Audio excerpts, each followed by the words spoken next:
As a favor to me, and of course I know to the folks out there, they'll love this one. Would you mind doing a special song?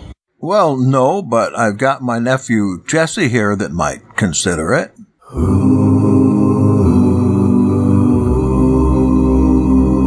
If you want money in your pocket and a top hat on your head, a hot meal on your table and a blanket on your bed, today's gray skies, tomorrow's tears, we'll have to wait till yesterday is here. Well, I'm going to New York City, and I'm leaving on the train. And if you want to stay behind, wait till I come back again. Today's gray skies, tomorrow's tears, we'll have to wait till yesterday is here.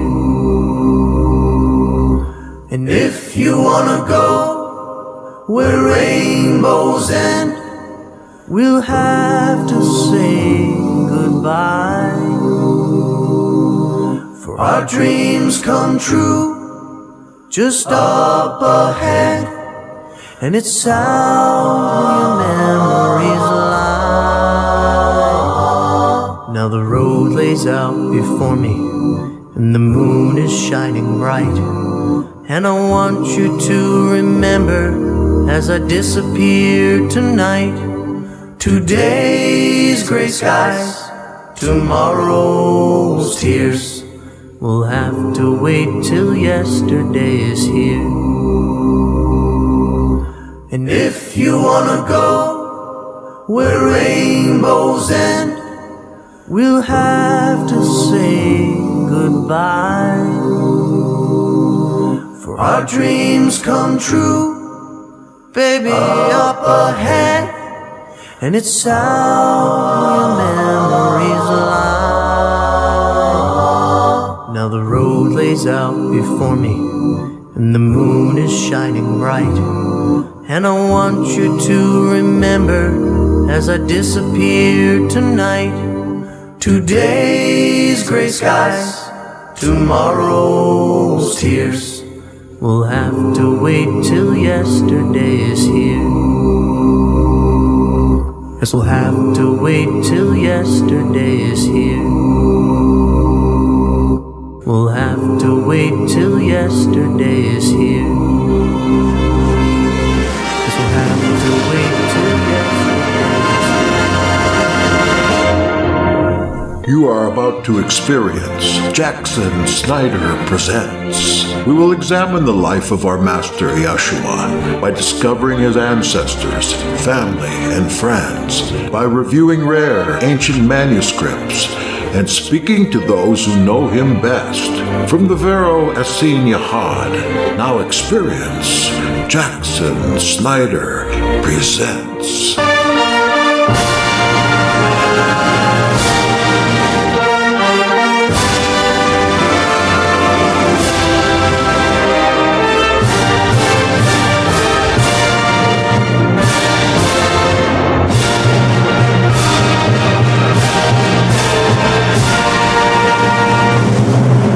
Greetings to you all in the Messiah Yeshua. So good to be on with you today. I had a close call in the last program when I was speaking with Clint Eastwood on telephone, and we had a difficult discussion, to say the least, and then somebody got shot. I don't know who. Well, if you didn't get that particular program, then maybe you go back sometime and listen to that, because it was very dramatic. I've got to say, I got to talk to a big celebrity, Clint Eastwood, and that was on the lesson that we did on Animal Apocalypse. You see, there are lots of animals on Animal Apocalypse in the Book of Enoch, and we were really wondering whether in the song Rawhide, whether we had to try to understand these animals before we could gather them all in, and if we are not supposed to understand them before we rope and pull and brand them, then why are we working on Animal Apocalypse, trying to tell people what Black Hog is and white Bullies and Sheepies and all these other ones. Well, I won't take any time with this, except I do have one other item I need to bring up. We had a couple letters this week about the music on this show. Well, I want to tell you that one thing Brother Snyder and I have in common is that we've both played with symphony orchestra, you see.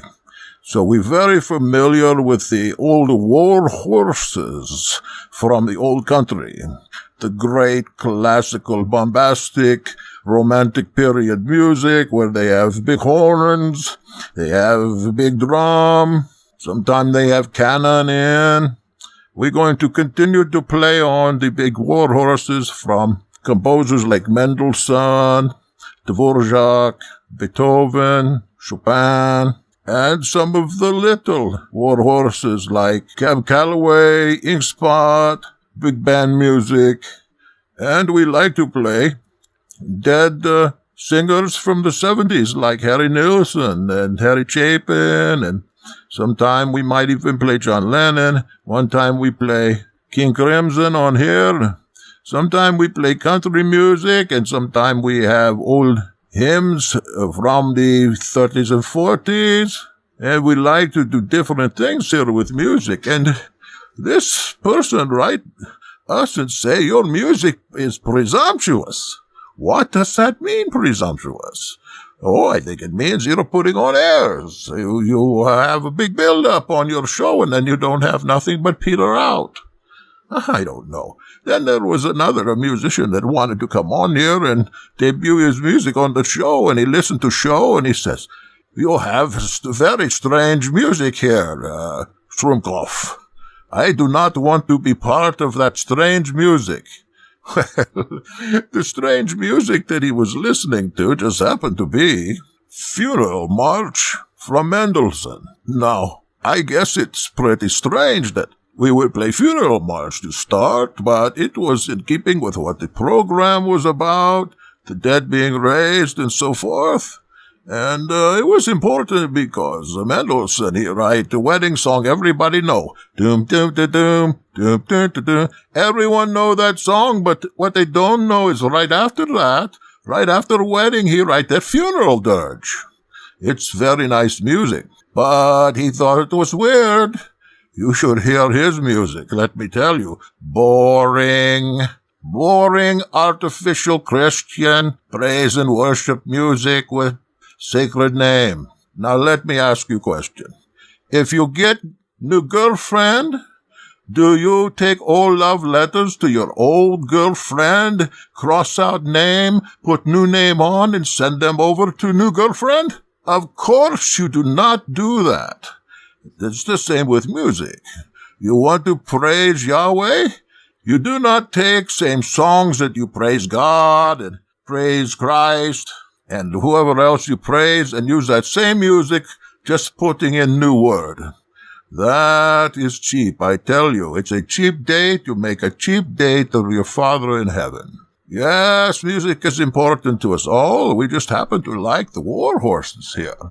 And they're especially appropriate for today, as is this song about We'll Have to Wait Till Yesterday by Jesse Snyder.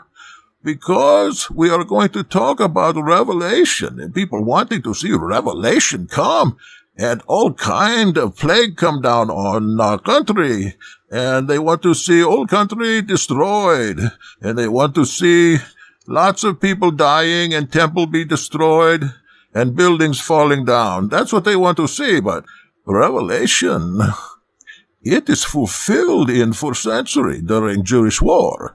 So if you want Revelation to be fulfilled again, you have to wait until yesterday. Now that's the way we see it, and that's what we're going to talk about today.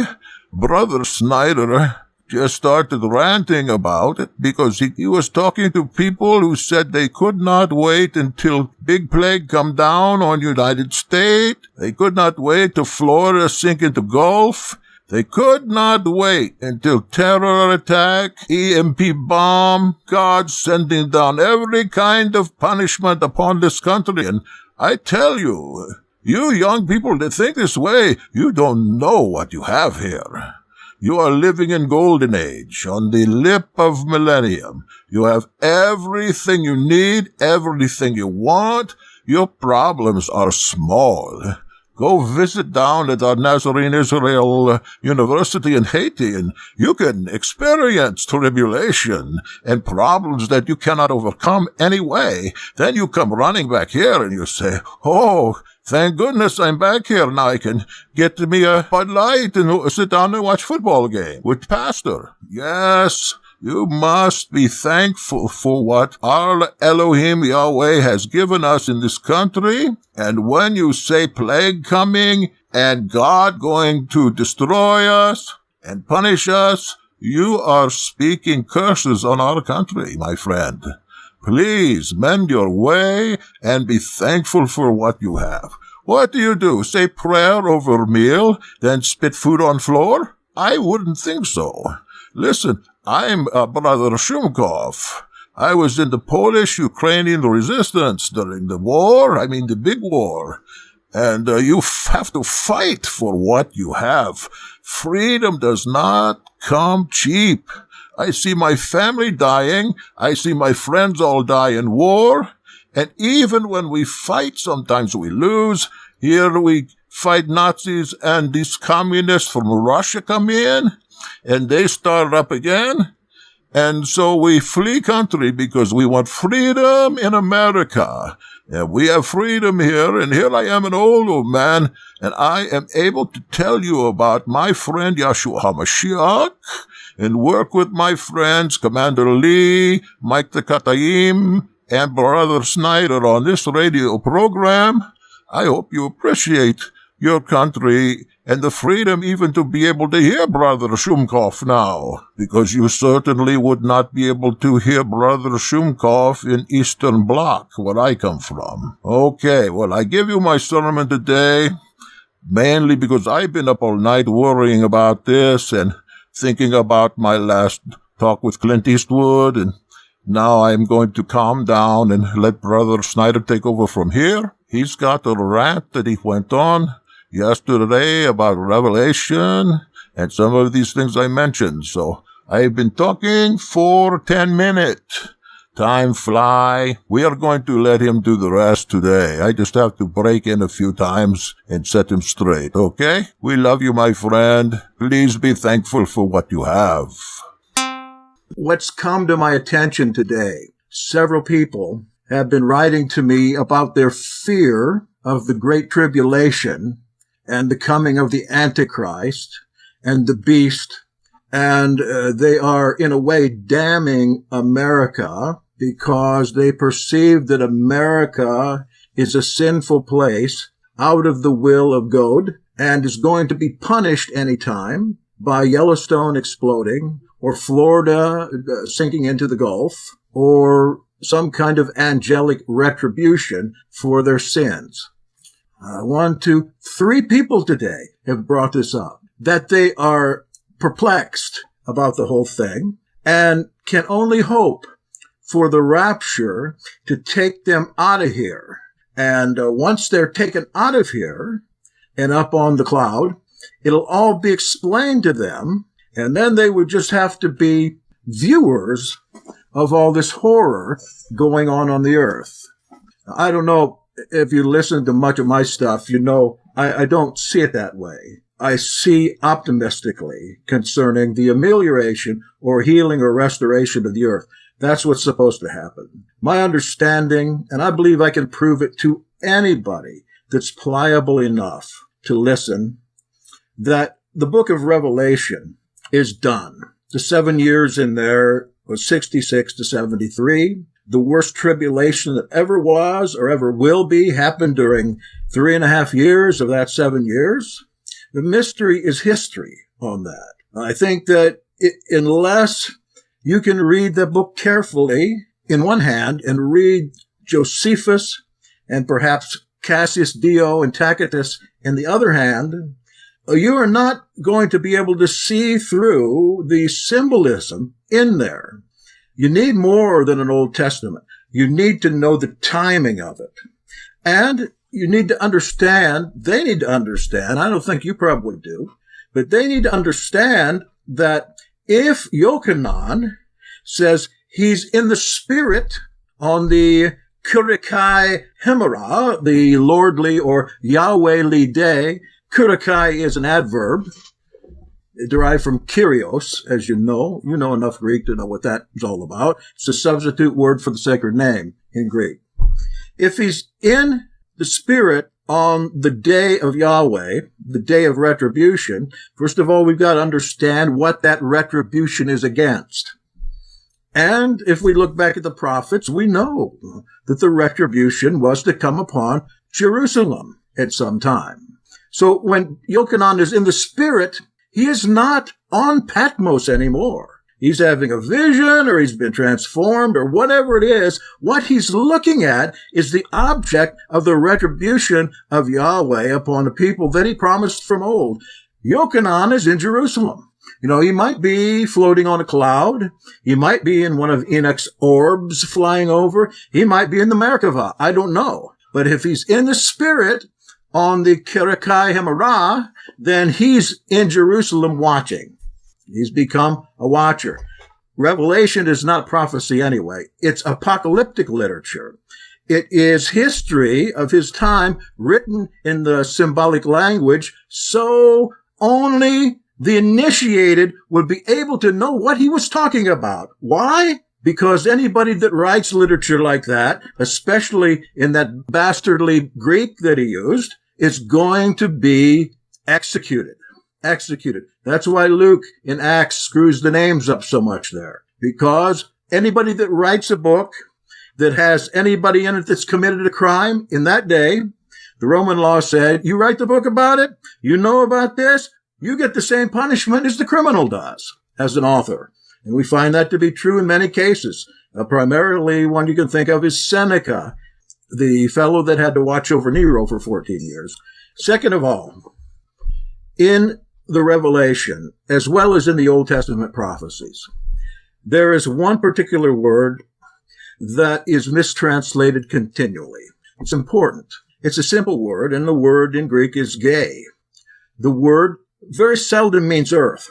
It means earth in the sense of if you're potting flowers, you're putting earth in. What it means in the sense of apocalyptic literature is land. It would be equivalent to Hebrew Heretz, the land. And when you speak of Heretz in the sense of biblical prophecy, primarily what you're talking about there is the land of Israel.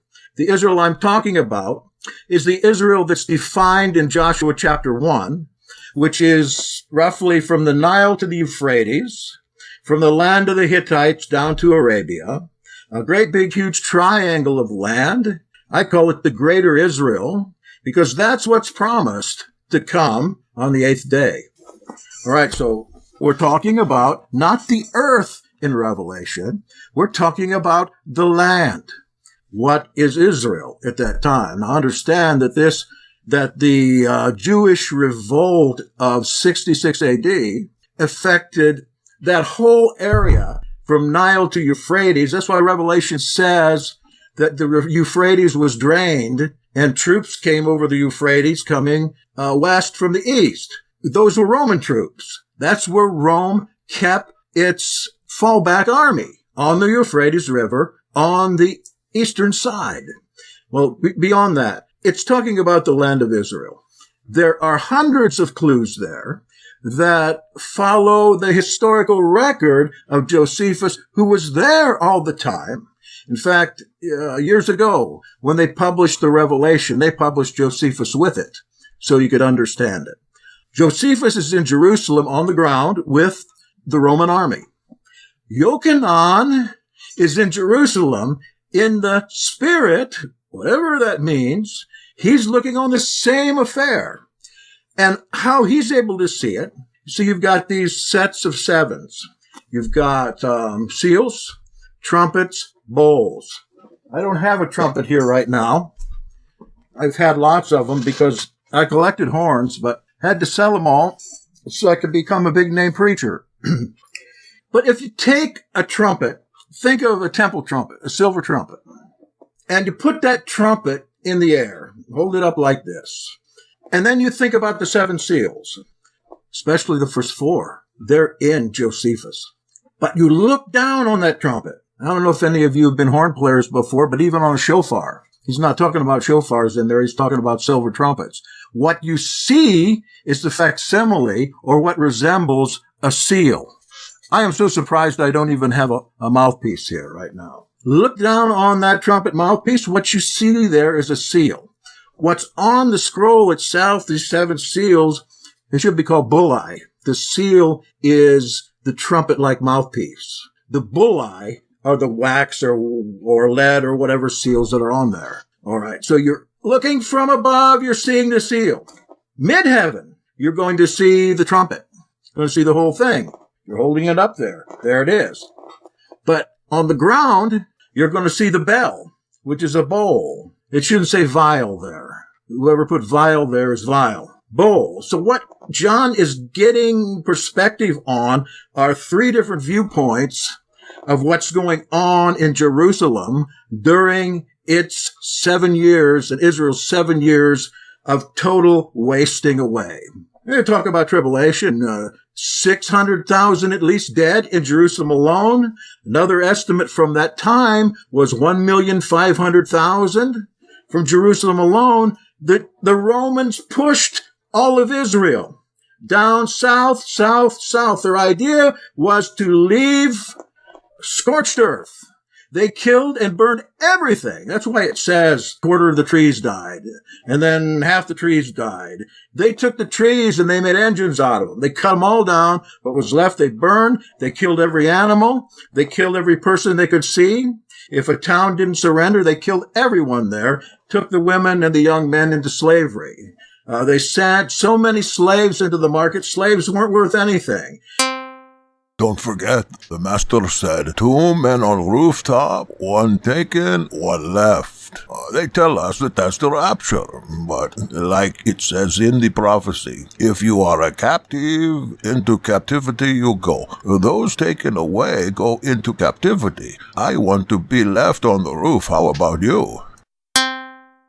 But it sent these Jews out all over the world, including Nazarenes out all over the world. We know there were Nazarenes in Pompeii, for instance. And I am sure that they did not want to go. No. We know it because in 79 AD, a few years later, we have Vesuvius that blew up in Pompeii and Herculaneum and left all the workings of the towns in situ. In 79 AD, when they dug it all out, they found graffiti of every kind concerning religious practices there. So we know that those towns were stocked with Jews because they were slaves. Yochanan himself, he tells us numerous times that this is going to happen in 2,000 years. No, he doesn't say that. The word he uses in the Greek, well, whether America will be taken down or not, if we are, I understand us to be in the lip of the millennium right now. If we're right on the event horizon because 6,000 years have passed. And again, you look at the Nazarene belief in what's to happen in the future. You're going to find something different than Paul. What Paul thinks is an eminent parousia. He tells his folk, look, don't even get married. There isn't time enough for fooling around. What he does is he assigns sister wives to the apostles. They're man and wife in every way, but sexually. Okay. And they go out. Sometimes there are 2 women that are sister wives. We read that in both, 1 Corinthians 16, 1 Corinthians 9. There's also Euodia and Syntyche. I just did a thing on that a couple of days ago. That's how I know about the sister wives. You got to get into the Greek on that because the translators have mistranslated it. They call it sister friends. Another one says sister servants. What it says in there is sister wives. So we've got Aquila and Priscilla for one. We don't think they're married. Several other couples like that. Anyway, I got off the subject. Suffice it to say, what I'm trying to say is that even John even gives us a marker of exactly what time he's talking about in Revelation 17. There's a marker. He says he's talking about heads of the beast. He's got the harlot riding the beast. The harlot is a clone of both Jerusalem and Rome. He says we'll burn her with fire. Both at the time that Jerusalem was burning, what most people don't know is Rome was burning too. Let's take a little break for some important announcements. We'll be right back with Jackson Snyder Presents. Jackson Snyder Presents is back, and the program is already in progress. Rome was in the grips of a civil war at that exact same time. 2 or 3 emperors in the year 69, and by the time that Jerusalem was under siege, Vitellius, who had a huge army from up in Germany, brought him down into Rome and let his soldiers in the army plunder Rome and burn it, while he usurped the empire from Otho, who usurped it from Galba, who took it on after Epaphroditus, Paul's friend, murdered Nero. So we've got 4 emperors in a row. Rome's on fire. Vespasian and Titus are down there in Israel tearing the place up and at the gates of Jerusalem when Rome's on fire. As far as the historical marker, he says this is going to happen soon. He says it's going to happen quickly. The word it means immediate, and I can't think of it right now. It's going to happen immediately, and he's warning the assemblies in his episcopate. The writer of this is the bishop of those 7 churches on that circuit right there. Churches says right in there, he talks about those that are Jews but are not, say they are Jews but are not. He's talking about the Pauline Gentiles that take on the name Jew when they weren't. There's a lot of anti-Paul in the Revelation. Back to 17. He said, 1 is. 5 have gone, 1 is to come, a 7th, but he'll stay only a short time. And then there's an 8th, he says, that is he's a number 8, and he's going to perdition. Belongs to the 7th, that's it. There's an 8th, and he belongs to the 7th. Right, well, let's count them up. Let's see if I can count them right. We'll count the heads. Augustus, talking about Roman Empire heads. Yeah, there's 10 horns. That's something else. Augustus, Tiberius, Caligula. Who came after Caligula? Claudius. Am I missing somebody? Nero, number 5. Number 6, Vespasian. He was the general Nero put in charge of destroying Israel. He's called back to Rome to become emperor, leaving his son Titus to destroy Jerusalem. Okay. A 6th. So this one is. Vespasian is emperor at that time. That tells us that John wrote between the years 69 and 79. So he's writing probably in 70. 1 is. That's the very year Jerusalem was destroyed. 1 is. Then there's another one, the 7th to come, that's only going to be there in a little while. After Vespasian died, his son, who did finish up Jerusalem, became the heir to the throne empire. He was only there a year and a couple of months. He caught a cold, and the treatment for the cold that his brother Domitian prescribed was get in a box of ice. So they fixed up a box of ice for Titus, put him in the box of ice, supposedly for a little while to help his cold, and Domitian locked him in there. His brother locked him in there. That's the end of Titus. See, down in Israel was Vespasian and his son Titus, both generals. But Domitian was too young to get into any of that at this time, so Domitian had to go in and learn accounting, while his father and his brother were off fighting wars. Domitian becomes an accountant, and he becomes a very religious, in a pagan way, fellow. And then he says there's an 8th that belongs to the 7th that goes to perdition. All right, then that's Domitian. He takes over once he packs Titus in the ice box. He's the new emperor. And what Domitian did was he believed himself to be the moralist of the entire empire. So he puts up a goddess for everyone to worship. That is Minerva, goddess of wisdom. That's the main goddess from now on. One religion that would not be tolerated was Judaism or Nazarene Judaism or Christianity. He couldn't tolerate that. Why? Because the entire Flavian family, his family, had converted to Christianity. In fact, his cousin is Clement of Rome, Flavius Clemens, the guy that wrote the Nazarene Acts, the guy that was a bishop of Rome, the guy that is mentioned in Philippians. This is Clement of Rome. That's Domitian, the emperor's cousin. He is murdered. Clement of Rome is murdered by Domitian because Domitian said he suspected him of wanting to take over the government. But he was an ecclesiastical. I should say he was a rabbi, a Gentile rabbi.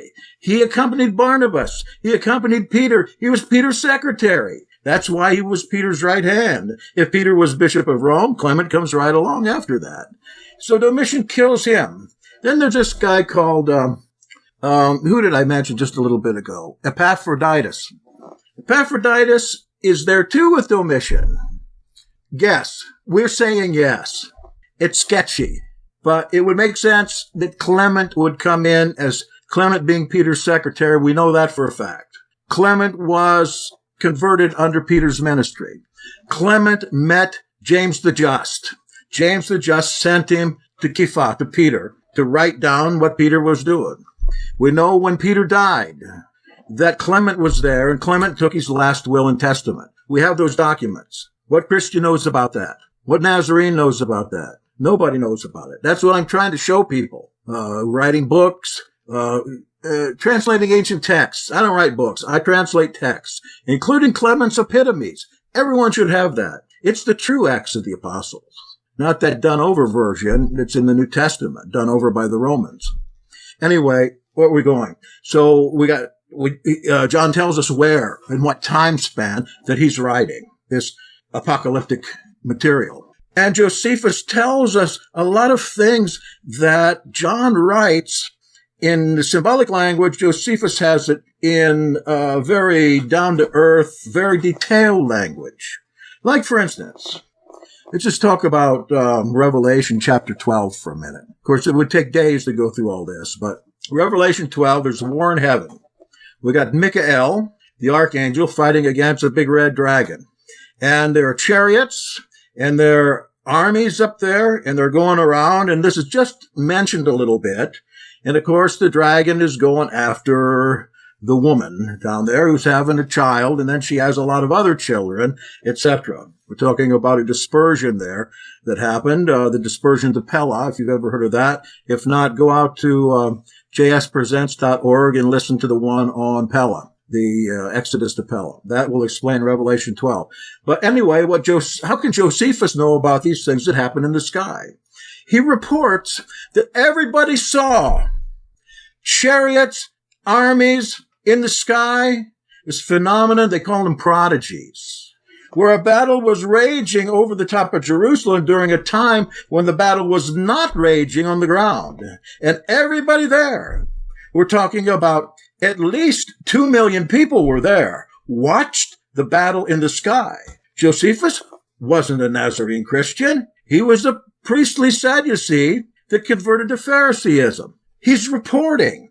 And if you go to the Slavonic Josephus, which it's not published today, they don't want you to read this, but the Slavonic Josephus is the actual translation of Josephus' first edition of the Jewish War, which he wrote in Aramaic. No, I think it, people say cyclical. Here's what I say about that. It's like Adam Dressel said to me when I brought this up to him. He was a futurist, not anymore. I don't know if you know Adam. Is he here today? No. Adam leads an assembly in Tennessee. We became friends about a year ago, and I rely on him for some of my translation work. He's dead on with both Hebrew and Greek through self-study. He said to me, Jack, when you can dot all your I's and all your T's on this theory about Revelation being fulfilled, then I'll believe you. But you have to dot all the I's and dot all the T's. I said, Adam, I'm ready to start. But unless you dot all the I's and all the T's on your futurist speculations based on nothing but YouTube hysterics or dispensationalist books or whatever, Planet X or whatever you use, then I'll believe you and abandon this. But I believe that I can sit down here and convince you. And we did a Revelation study online over Uvu last year, and he changed his mind because the I's and the T's can be dotted. But the speculative, they might say, this is happening right now. The great falling away is happening right now. But what about the rest of the stuff? Is there a war in heaven? Let's see it. They saw it in 70 AD. Did the 144,000 being gathered up?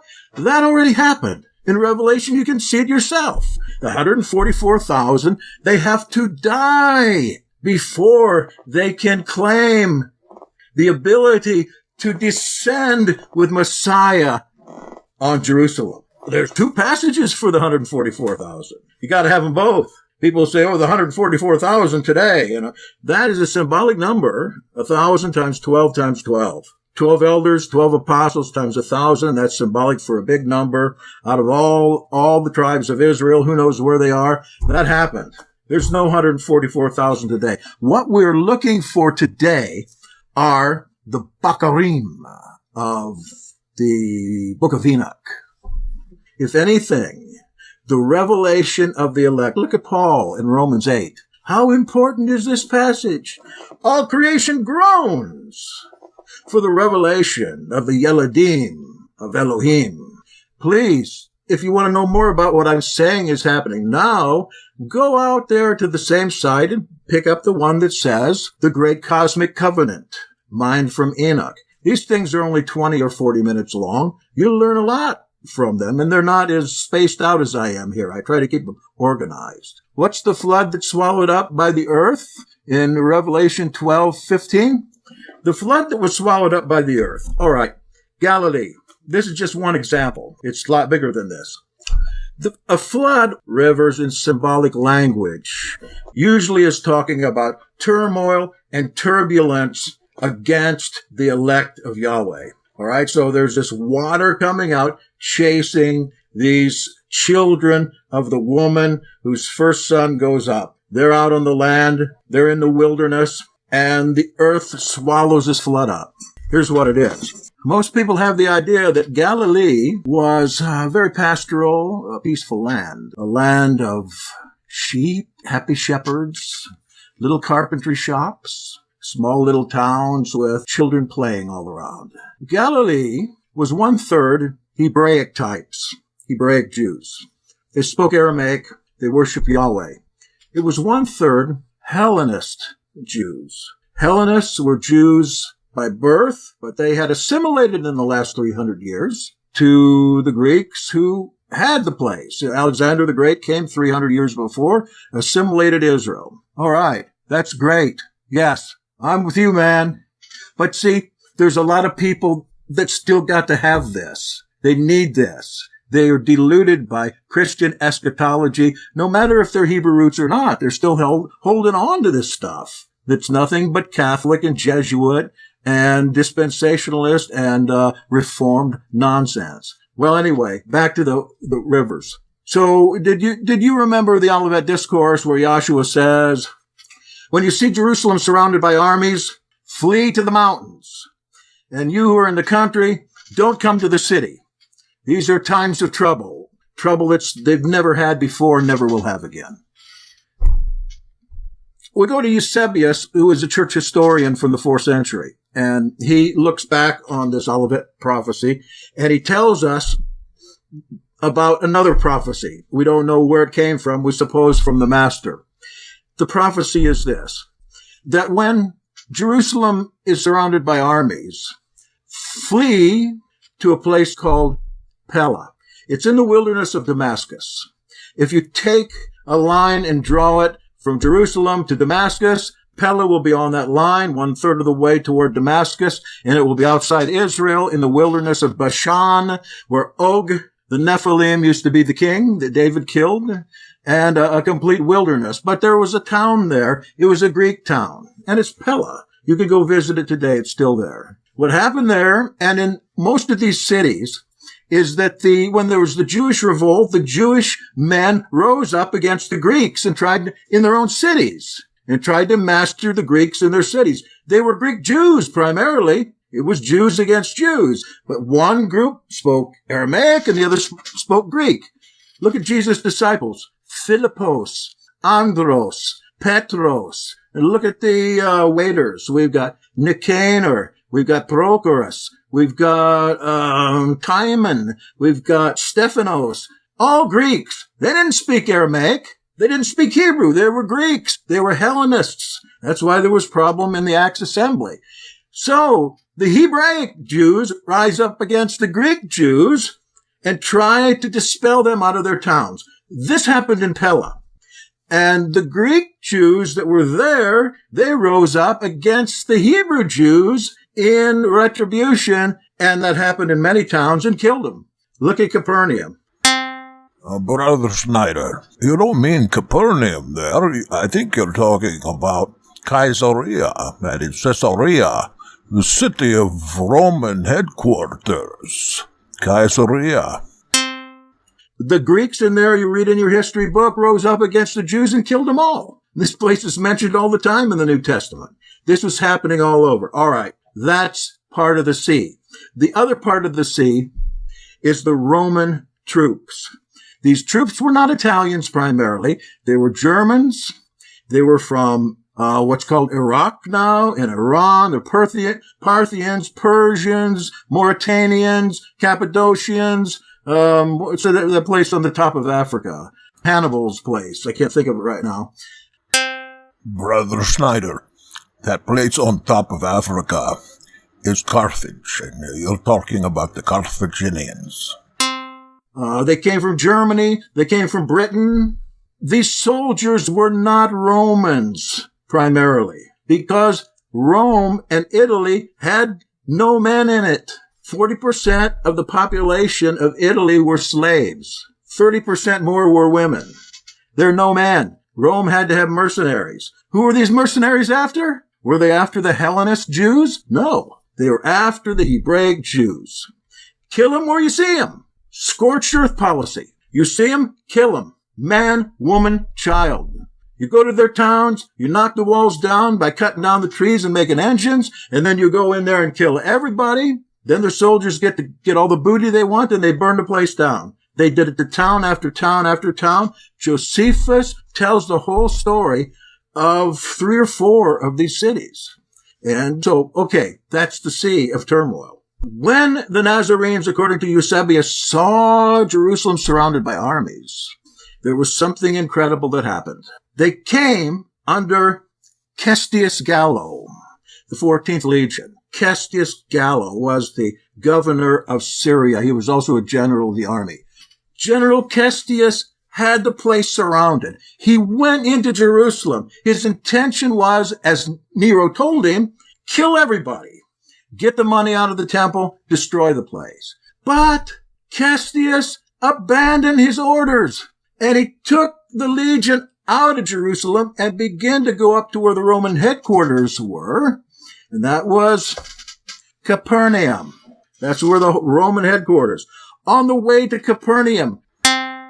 Brother Snyder, you don't mean Capernaum there. I think you're talking about Caesarea, that is Caesarea. These legions that he led were knocked off piece by bandit groups. Hebrew, Jew, bandit groups. Piece by piece on the way until when Cestius got to Capernaum, there was nobody left. They killed them all. Yes, Sicarii, and those considered zealots for the Torah. Why did zealots for the Torah fight? They were defending their Torah. If the Romans won, that was the end of Judaism. They were defending Torah, and they fought under the priesthood of Phineas, the Phineas priesthood. You remember his job. But anyway, the Nazarenes in Jerusalem remembered this. And the acting emperor at the time was Galba. There were those 3 emperors in there. We don't count them as emperors. They came in temporarily. They were murdered or they killed themselves, every one of them. 3 in quick succession. But Galba called an amnesty, and he said, anybody that wants to leave the city can. You'll have the right hand of fellowship. You can, in other words, you can go. People didn't want to leave the city. What they understood was they had come from all over Israel to get into the city because it was impregnable, they thought. So nobody left except the Nazarenes. This is what Eusebius says, not what I say. But there's a lot to back this up. They leave Somehow they get across the country to the wilderness outside of Israel to Perea and Pella. In Pella, they probably would not have been welcomed. But around Pella, mountains and caves. There's a very good possibility that those Nazarenes lived in caves for 3 years, because the historian tells us they came back after 3 years of being in the wilderness of Pella. Now, the Dead Sea Scrolls talk about wilderness camps of the New Covenant in the land of Damascus. What I think that Qumran Essenes and Zealots for the Torah and Nazareans, they're all the same thing. This is pretty well proved by our friend and colleague, Robert Eisenman. That's why he's an outcast, besides him being a member of the Vero Yahad. Anyway, they go to the wilderness camps among the New Covenant in the land of Damascus. In the Dead Sea Scrolls, in the Damascus Document Community Rule, it talks about the wilderness military training camps out there in that no man's land between Damascus and Pella, in the place where Yahshua went, called Gerasa or Gadara, same place, Decapolis. This area had a few little towns, but it was a wilderness. And this is where the Zadokites, the sons of Zadok, had settled in the camps, as well as at Qumran, we think, and Hever Nahal, the caved area south of there. And all through there was the headquarters of our forefathers and mothers in the wilderness, of the house of Zadok and their allies. Out there they went. They were able to outpace all the waters of danger and death that were going on all around them and traverse that land just before Vespasian gets down that far to get them. They make it to Pella. They make it to the wilderness camps, and there they stay with their kin for 3 years and come back to their headquarters in Jerusalem, which was where? Acts chapter 2 tells you where. Their headquarters was in Jerusalem, in the Essene quarter, in the tomb of David. Peter talks about that in his speech in Acts 2. We know it. It's here today because we're here. In the upper room, they were the guardians, another meaning of the word Netzar. They were the guardians of the tomb of David. Why? Because they were the descendants of David and Zadok the priest. That was their place. This was their upper room that a generation before they had their meetings and the Holy Spirit moved upon them. That's where that water comes from. It is persecution. It almost always means persecution in a symbolic sense. A dragon is not going to come down and spew water. Some people actually believe that. And thank you very much. I'm just ranting now because usually I've got a prepared script here, but all this stuff, if you're interested in any of it, I don't charge anything for anything. Books, translations. I've got about 150 lessons out there at JS Presents. I guess the scrolls prophesied that when the books come out of the ground, the movement of the Zadokites and their allies and friends will start again.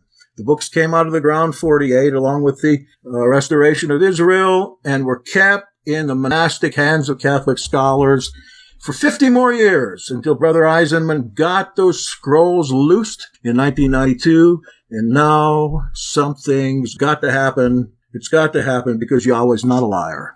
Otherwise, we'll have to wait till yesterday is here.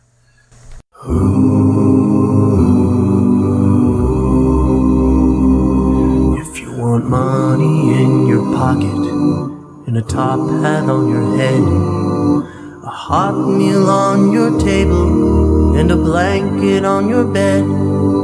Today's gray skies, tomorrow's tears.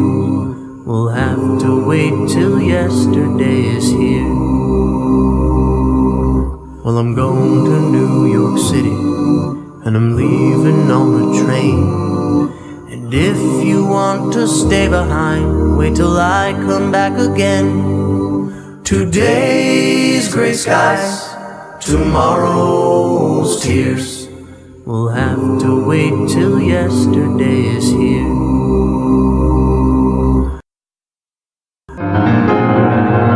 You've been listening to Jackson Snyder Presents on Hebrew Nation Radio.